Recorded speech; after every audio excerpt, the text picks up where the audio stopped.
ہندوستان میں supreme court نے انتخابی بانڈز کی تفصیلات عام کرنے کے لیے 30 جون 2024 تک بڑھانے کی درخواست مسترد کر دی ہے۔ نئی دہلی سے موصولہ رپورٹ کے مطابق chief justice D Y Chandrachud کی سربراہی میں سپریم کورٹ کے 5 رکنی آئینی بینچ نے اسٹیٹ بینک آف انڈیا کی درخواست مسترد کرتے ہوئے حکم صادر کیا ہے کہ 12 مارچ کو کام کے اوقات ختم ہونے سے پہلے تفصیلات ظاہر کر دی جائیں۔ ہندوستانی سپریم کورٹ کے بینچ نے اپنے حکم میں کہا ہے کہ اگر مقررہ وقت کے اندر انتخابی بانڈز کی تفصیلات ظاہر نہ کی گئیں تو توہین عدالت کی کارروائی کی جا سکتی ہے۔ ہندوستانی سپریم کورٹ کے 5 رکنی بینچ نے 15 فروری کو اپنے فیصلے میں انتخابی بانڈز کو مبہم اور غیر آئینی قرار دیا تھا۔ انتخابی بانڈ سے متعلق تمام تفصیلات 6 مارچ تک الیکشن کمیشن میں جمع نہ کرانے پر ایسوسی ایشن فار ڈیموکریٹ ریفارمز نے اسٹیٹ بینک آف انڈیا کے خلاف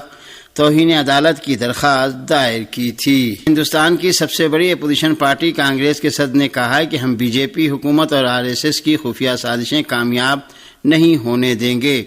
کانگریس صدر نے کہا ہے کہ مودی حکومت بی جے پی اور RSS خفیہ طور پر آمریت نافذ کرنا چاہتے ہیں اور وہ اس کے ذریعے ہندوستان کے عوام پر اپنی ذہنیت مسلط کر کے SC ST اور OBC کے حقوق چھین لیں گے۔ کانگریس صدر کھڑگے نے بی جے پی کے رکن پارلیمنٹ اننت کمار ہیگڑے کے اس بیان پر کہ بی جے پی کو آئین کو تبدیل کرنے کے لیے 400 سیٹیں جیتنے کی ضرورت ہے، رد عمل میں کہا کہ آئین کو دوبارہ لکھنا اور تباہ کرنا بی جے پی اور RSS کا ایجنڈا ہے۔ 19 رکنی وفاقی کابینہ نے ایوان صدر میں اپنے عہدوں کا حلف اٹھا لیا۔ صدر پاکستان آصف علی زرداری نے ان سے عہدوں کا حلف لیا۔ پاکستانی میڈیا کے مطابق حلف برداری کی تقریب میں وزیراعظم شہباز شریف سمیت عسکری اور سیاسی قیادت موجود تھی۔ حلف برداری کے بعد پہلے مرحلے میں وزارت خزانہ، وزارت خارجہ، وزارت توانائی، وزارت منصوبہ بندی اور وزارت داخلہ کے قلمدان سونپے گئے، جبکہ وزارت اطلاعات، وزارت نجکاری اور دیگر اہم وزارتوں کے وزراء بھی مقرر کیے جائیں گے۔ وفاقی وزراء کو ابتدائی مرحلے میں اضافی وزارتیں بھی دی جائیں گی۔ وفاقی کابینہ میں اسحاق ڈار، عطاء اللہ تارڑ، خواجہ آصف اور حسن اقبال کو شامل کیا گیا ہے۔ غزہ پر آج کی صہیونی جارحیت میں بھی درجنوں فلسطینی شہری شہید اور زخمی ہو گئے۔ پریس ذرائع کے مطابق غزہ کے علاقے زیتون میں صہیونی فوجیوں اور فلسطینی جوانوں کے درمیان شدید جھڑپیں ہوئی ہیں۔ غزہ کے جنوب میں واقع شہر خان یونس میں بنی سہیلہ میں بھی صہیونی فوجیوں اور فلسطینیوں کے درمیان شدید جھڑپ ہوئی۔ دوسری جانب غاصب صہیونی حکومت کے جنگی طیاروں نے رفح شہر پر ایک بار پھر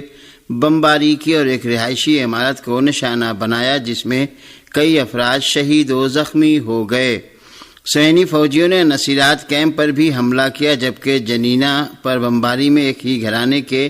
کئی افراد شہید ہو گئے۔ الزیتون علاقے میں مسجد فاروق کے قریب واقع ایک گھر کو جارحیت کا نشانہ بنائے جانے کے نتیجے میں بھی 16 فلسطینی شہید ہوئے ہیں۔ تحریک حماس کے سیاسی شعبے کے سربراہ اسماعیل ہنیہ نے کہا ہے کہ 7 اکتوبر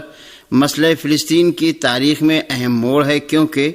سامراجی ممالک کی کوششوں کے باوجود اسے بھلایا نہیں جا سکا اور 7 اکتوبر نے اسے دنیا کا سب سے بڑا مسئلہ بنا دیا۔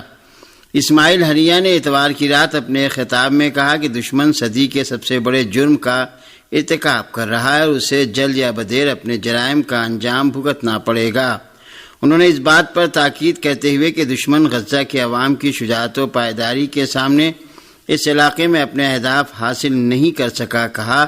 کہ ہمارے عوام ہزاروں افراد کے شہید، زخمی اور لاپتہ ہونے کے باوجود اس سرزمین پر باقی رہیں گے۔ حماس کے رہنما نے اپنے بیان میں کہا کہ صہیونی دشمن اپنا ایک قیدی بھی آزاد نہیں کرا سکا ہے اور ہر طرح کے جرائم و قتل عام کے باوجود آئندہ بھی سمجھوتے کے بغیر کوئی ایک قیدی بھی رہا نہیں کرا پائے گا۔ اسماعیل ہنیہ نے کہا کہ ہم فلسطین کی داخلی صورتحال کو درست کرنے کی کوشش کر رہے ہیں اور ہمیشہ سے زیادہ قوم میں اتحاد اور اسے منظم کرنے کے لیے پرعزم ہیں۔ حماس کے سیاسی شعبے کے سربراہ نے کہا کہ ہم نے مذاکرات میں 5 اصول طے کیے ہیں، جس میں مکمل جنگ بندی، جنگ کا خاتمہ، غزہ سے قابضوں کی مکمل پسپائی، پناہ گزینوں کی وطن واپسی اور غزہ کے عوام کے لیے انسان دوستانہ امداد کی ترسیل ہے۔ اسماعیل ہنیہ نے اس بات کا ذکر کرتے ہوئے کہ کسی بھی سمجھوتے میں جنگ بندی اور غزہ سے صہیونی فوج کا مکمل انخلاء شامل ہونا چاہیے، کہا کہ ہم ان کے ساتھ قیدیوں کے تبادلے کے سلسلے میں اچھے سمجھوتے کے خواہاں ہیں، جبکہ دشمن جنگ بندی کے سلسلے میں واضح ضمانت دینے کے لیے تیار نہیں ہوا ہے۔ حماس کے سیاسی رہنما نے اس بات کا ذکر کرتے ہوئے کہ صہیونی دشمن قیدیوں کی رہائی کے بعد غزہ کے خلاف دوبارہ جنگ شروع کرنا چاہتا ہے، کہا کہ دشمن غزہ سے اپنے فوجیوں کو نکالنے کی کوئی ضمانت نہیں دے رہا ہے، بلکہ اس کے بجائے غزہ پٹی میں دوبارہ اپنے فوجی تعینات کرنے کی بات کرتا ہے۔ غزہ کا میڈیکل عملہ بھوک اور پیاس کے عالم میں کام کر رہا ہے اور ماہ رمضان میں بھی ان کے افطار و سحر کا کوئی انتظام نہیں ہے۔ غزہ پٹی میں فلسطین کی وزارت صحت کے ترجمان نے اس علاقے میں خوراک اور غذا کی کمی کے باعث میڈیکل عملے کی اموات کی بابت خبردار کیا ہے۔ فلسطین کی وزارت صحت کے ترجمان اشرف القدرہ نے کہا کہ شمالی غزہ کی اکثر میڈیکل ٹیموں کے اراکین غذائی قلت کی بنا پر موت کے منہ میں جا رہی ہے اور بھوک کی وجہ سے میڈیکل عملے کی موت کا خطرہ بہت بڑھ گیا ہے۔ شمالی غزہ میں رمضان المبارک کے پہلے دن 2000 سے زیادہ طبی عملے نے سحری کے بغیر روزہ رکھا اور ان کے افطار کا بھی کوئی انتظام نہیں ہے۔ اشرف القدرہ نے بین الاقوامی اداروں اور امدادی ایجنسیوں سے اپیل کی ہے کہ وہ تیار کھانا فراہم کر کے میڈیکل عملے کی مدد کریں۔ دراصل مغربی ایشیا اور شمالی افریقہ میں یونیسیف کے سربراہ نے الجزیرہ ٹی وی کو انٹرویو دیتے ہوئے غزہ میں قحط اور بھوک مری کا سلسلہ بڑھنے کی بابت انتباہ دیا ہے۔ دراصل غزہ میں ناروے کی میڈیکل ٹیم کے ایک رکن نے کہا کہ اس وقت ہم اس علاقے میں بچوں کی بھوک پیاس کا سلسلہ بڑھتا ہوا دیکھ رہے ہیں۔ انہوں نے کہا کہ اس وقت بحری اور فضائی ذریعے سے امداد کی ترسیل سے بڑھ کر جنگ بندی اور سرحدوں نیز گزرگاہوں کا کھولنا ہے۔ اس سے قبل غزہ میں انفارمیشن سینٹر کے سربراہ سلامہ معروف نے کہا ہے کہ غزہ میں 1,20,000 خاندانوں کو قحط اور بھوک مری کا سامنا ہے۔ انہوں نے کہا کہ شمالی غزہ کے 80% مکانات رہنے کے قابل نہیں بچے ہیں۔ قحط اور بھوک مری، بمباری، نسل کشی اور جرائم وہ الفاظ ہیں جو آج کل غزہ، رفح اور خان یونس کے سلسلے میں استعمال کیے جا رہے ہیں۔ غزہ کی صورتحال افسوسناک ہے اور تل ابیب امریکہ اور یورپی یونین کی حمایت کے بلبوتے پر نہتے بچوں اور عورتوں کے خلاف اپنے جرائم جاری رکھے ہوئے ہے۔ اس سے قبل اقوام متحدہ کی ریلیف اینڈ ورک ایجنسی انروا نے غزہ تک زمینی راستے سے امداد پہنچنے میں رکاوٹ ڈالنے کے نتائج پر تشویش کا اظہار کرتے ہوئے انتباہ دیا تھا کہ اس پورے علاقے میں بھوک مری کا دور دورہ ہے۔ غزہ کی وزارت صحت کی حالیہ رپورٹ کے مطابق اب تک 25 افراد غذائیت کی قلت اور کھانا پانی نہ ملنے کی بنا پر شہید ہو چکے ہیں۔ ماہ مبارک رمضان کے موقع پر مسجد الاقصیٰ کے خطیب نے اس مسجد میں فلسطینیوں کی وسیع پیمانے پر موجودگی کی ضرورت پر زور دیا ہے۔ مسجد الاقصیٰ کے خطیب شیخ اکرمہ صبری نے مسجد الاقصیٰ میں فلسطینیوں کے داخلے پر عائد کی جانے والی بندشوں پر رد عمل کا اظہار کرتے ہوئے تاکید کی ہے کہ ماہ مبارک رمضان میں مسجد الاقصیٰ میں فلسطینیوں کی موجودگی واجب اور ضروری ہے۔ انہوں نے فلسطینیوں سے مسجد الاقصیٰ کی طرف بڑھنے کی اپیل کی اور کہا کہ جہاں بھی غاصب و قابض نسل پرست صہیونی حکومت فلسطینیوں کو مسجد الاقصیٰ میں داخل ہونے سے روکے وہیں نماز پڑھنا شروع کر دیں۔ واضح رہے کہ رمضان مبارک کا مہینہ شروع ہونے پر غاصب صہیونی حکومت نے مسجد الاقصیٰ کے اطراف میں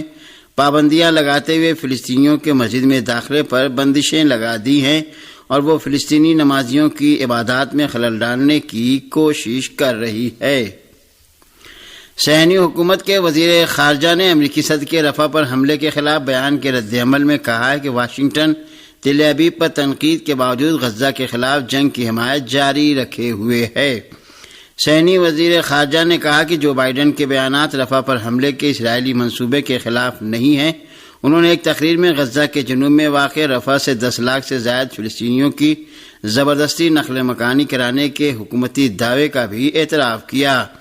ان کا کہنا تھا کہ امریکہ غزہ کے خلاف جنگ کی حمایت کرتا ہے اور وائٹ ہاؤس کی صرف یہی درخواست ہے کہ حملے سے پہلے رفح سے شہریوں کو نکال لیا جائے اور ہم حملے سے پہلے اور آپریشن کے دوران غزہ کے لوگوں کو نکالیں گے۔ صہیونی وزیر نے مزید کہا کہ ہم 10 لاکھ سے زیادہ فلسطینیوں کو غزہ کے شمال سے جنوب کی طرف منتقل کر چکے ہیں اور رفح آپریشن سے قبل انہیں مغربی غزہ اور دیگر علاقوں میں منتقل کر دیا جائے گا۔ امریکی فوج کی سینٹرل کمان نے بتایا ہے کہ جنرل ایس فرانک بیسن جہاز انسان دوستانہ امداد کی ترسیل کے لیے غزہ کے ساحل پر ایک عارضی جیٹی بنانے کے لیے مشرقی بحر اوسط روانہ ہو گیا ہے۔ سینٹ کام نے بتایا کہ صدر امریکہ جو بائیڈن کی جانب سے غزہ کے لیے سمندری راستے سے انسان دوستانہ امداد روانہ کیے جانے کے اعلان کے 36 گھنٹوں سے بھی کم وقت میں بیسن بحری جہاز ورجینیا سے بحیرہ روم کی سمت روانہ ہو گیا۔ سینٹ کام نے بتایا کہ جنرل ایس فرانک بیسن ایک لاجسٹک بحری جہاز ہے جو غزہ میں انسان دوستانہ امداد کی ترسیل کے لیے ایک وقتی جیٹی بنانے کے لیے ضروری ساز و سامان لے جا رہا ہے۔ یمن کی اعلیٰ سیاسی کونسل کے سربراہ مہدی المشات نے ایک بیان میں عرب و اسلامی ملکوں سے امریکی و اسرائیلی مصنوعات کا بائیکاٹ کرنے کی اپیل کی ہے۔ یمن کی اعلیٰ سیاسی کونسل کے سربراہ مہدی المشات نے کہا ہے کہ بحیرہ احمر اور بحیرہ عرب میں امریکی، برطانوی اور صینی بحری جہازوں کو چھوڑ کر باقی تمام بحری جہاز آزاد ہیں، انہیں کوئی خطرہ نہیں ہے۔ انہوں نے کہا کہ امریکی شراکت و حمایت نہ ہوتی تو غزہ کے خلاف اس طرح سے جارحیت کا سلسلہ جاری نہیں رہتا، اور یہ امریکہ ہی ہے جس نے جنگ غزہ روکے جانے کی راہ میں رکاوٹ پیدا کی اور اقوام متحدہ کی قراردادوں کو ویٹو کیا۔ مہدی المشات نے کہا کہ ماہ مبارک رمضان کے موقع پر بھی فلسطینیوں کو وحشیانہ ترین صہیونی و امریکی جرائم اور قحط و بھوک مری کا سامنا ہے۔